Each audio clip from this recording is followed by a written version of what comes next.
I pledge allegiance to the flag of the United States of America and to the republic for which it stands, one nation, under God, indivisible, with liberty and justice for all.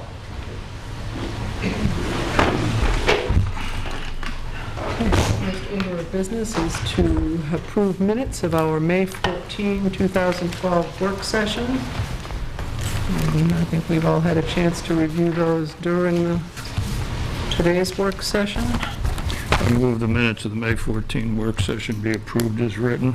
Second. It's been moved by Charlie and seconded by Mike. All those in favor? Aye. Opposed? Those minutes are approved. Next, we go on to the May 14, 2012 regular Select Board meeting. I move the minutes of the May 14 regular Select Board meeting be approved as written. Second.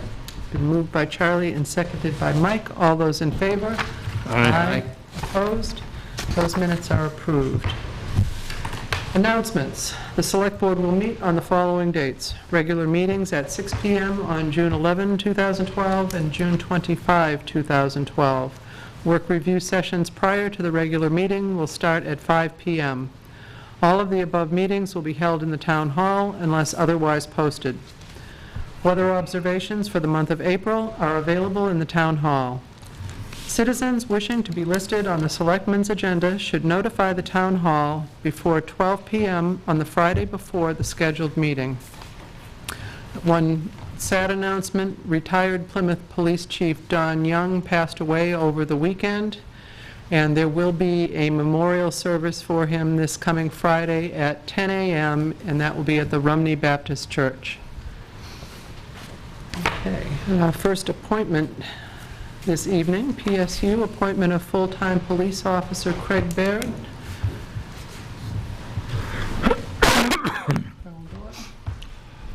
Good evening, members of the board. I'm here tonight to request a police appointment from the town for the position of full-time police officer for Craig Baird of Worcester, Massachusetts. Craig is a PSU graduate. Graduated in December of 2011 with a bachelor's degree in criminal justice. He was former member, captain of the varsity football team, and won our prestigious Courier Award 2008, which is presented to an individual for outstanding dedication, desire, and hustle. Craig is a rather impressive young man. He, and I know I'm not telling any stories outside of school, but Craig recognized after a couple of years at Plymouth State that he was not focusing enough attention on his academics.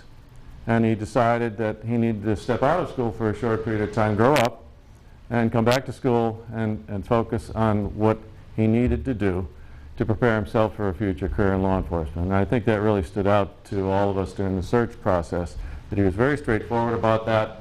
I think he will bring that particular perspective as a real teaching point to our students once he is properly trained and completes the police academy.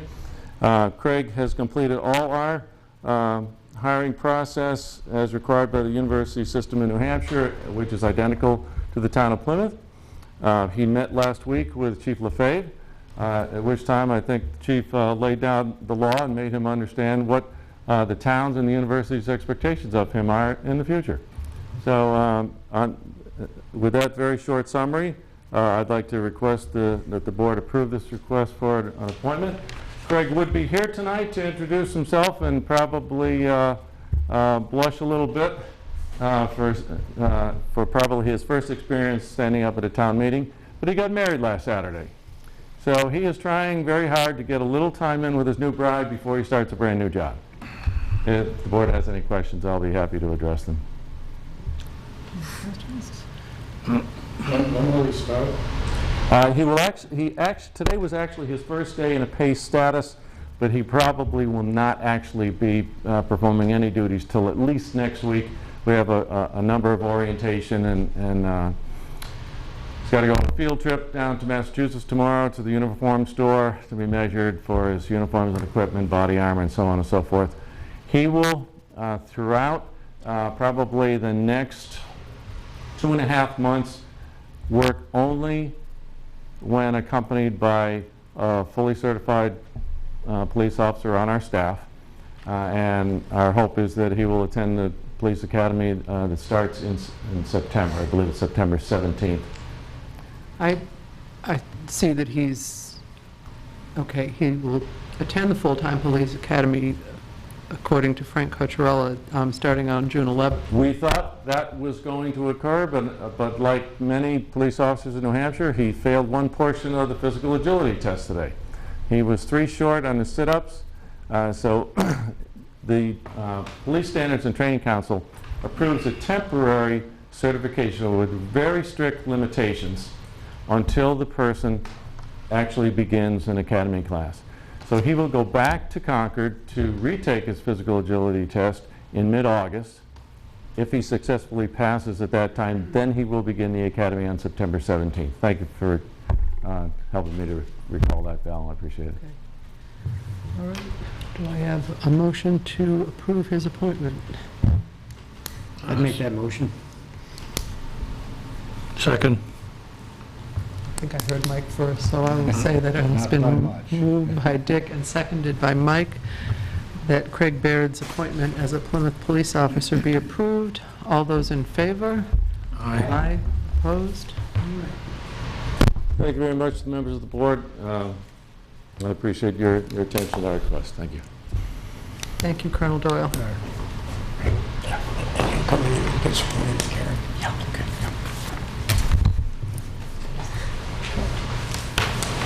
Okay. Moving on, we have a very light agenda tonight, but under Chairman's comments, I actually would like to comment. It's been brought to the attention of the Select Board that a number of citizens have been spending time at the Town Hall and other town departments when they have no real business to conduct. While your interest in the town is appreciated, please remember that our town employees are only one deep. That is, each person has a specific job. They're probably the only one who knows how to do that job, and your interruptions prevent them from accomplishing it. I'm sure everyone can understand that this ends up using tax dollars that we simply can't afford. If you want to spend time chatting with a department head or employee of the town, please invite them to have lunch with you or otherwise visit outside of normal working hours. Thank you.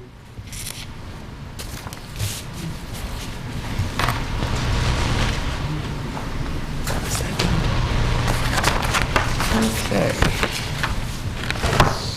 And next we have committee reports. Charlie? Nothing. I don't have anything. I guess, let's see. I think the last Conservation Commission meeting was before the last select meeting, so no, I do not have anything. Okay. I also have nothing. So now we'll move on to other business. And Peter and Pamela wanted to discuss our letter concerning the Northern Pass. We have finalized that letter. Step away from the table. Thank you, Dick. I want to thank you for doing that letter to the governor and to our representatives in Concord.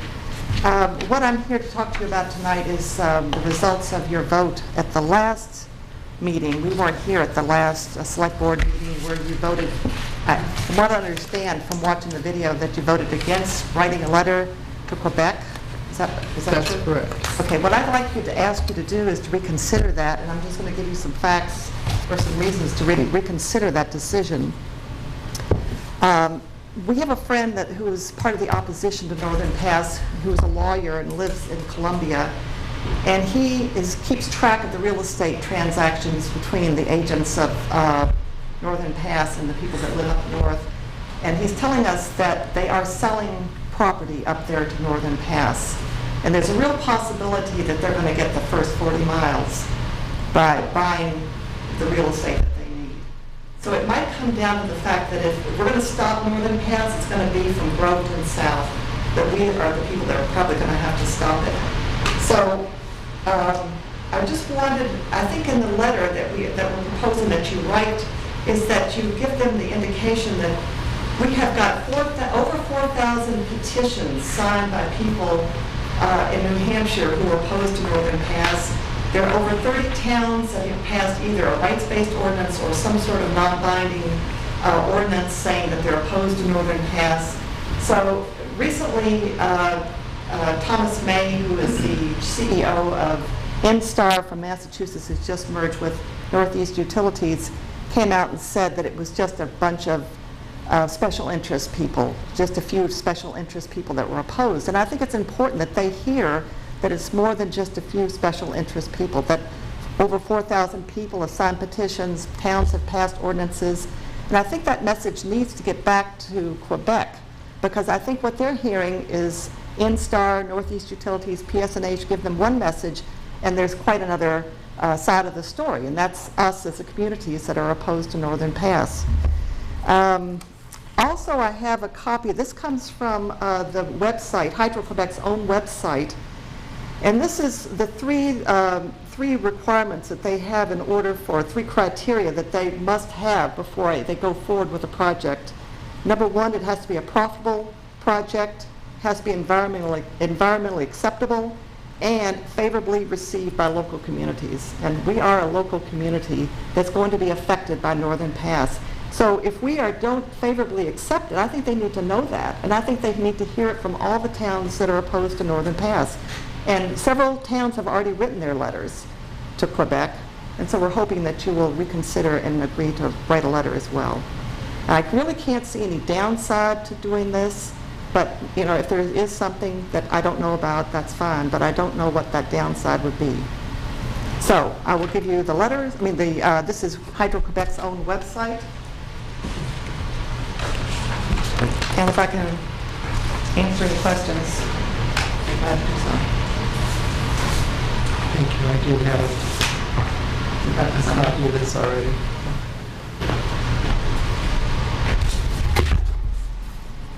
I just think we have to do everything we can on the last 160 miles of this proposal to stop it, because the first 40 miles probably will not be stopping it. And I do think that our decision not to address a letter to the government of Quebec and to Hydro-Quebec is simply that we are not at the level that such a letter should be generated. We do, in our letter to the governor, request that he forward it to other officials who may be involved in the review process. But again, I think that was the basis of that decision. Go ahead. I think our issue is that this feels like something that to a large extent is between one national government and another one, you know. And I feel like it would be more appropriate for the federal government to communicate with Quebec. And it seems to me that what we might be able to do is send our letter on to our state and probably, and hopefully we'll get to our federal representatives, and that they would communicate this concern. I don't think that these people are probably unaware that many towns and cities in New Hampshire are opposed to this. They've got to be aware. I mean, it's been pretty widely publicized. This business about them being concerned about that it's acceptable to local communities, I imagine there's something of a balancing act that they engage in there. They don't say, if, you know, anybody objects, we won't do it. Or if one town objects, we won't do it. I mean, didn't they flood whole communities up? And those communities probably didn't think that was a good idea at the time. So I don't think they're 100% committed to that ideal. You know, I just think, and I think all of us sort of agreed that it did not feel right for us to be telling the, well, I guess, you know, stepping ahead of the federal government in essence. Well, I'll just point out that several towns have, several communities have written the same letter that we're asking you to write. So, you know, and I would be interested in seeing or knowing who that was, and if you had copies of what they wrote, I wouldn't mind seeing what they wrote. I can maybe forward it to you. You know, give that some thought then. Blandaf, Easton, Sugar Hill, and there's one other town, I can't remember the name, but have already written their letters. I'm not sure they wrote the same letter that you wrote to the governor, but they did write the letter to the Hydro-Quebec and to the province of Quebec. So if I can find what they wrote, I will email it to you. That would be great. Okay. Thank you. All right, we have no unfinished business. Is there any other public comment? There being none, I request a motion to go into a non-public session in accordance with RSA 91-A:3, 2, A through C. Second. It's been moved by Charlie and seconded by Mike that we go into non-public. All those in favor? Aye. Aye. We're in non-public.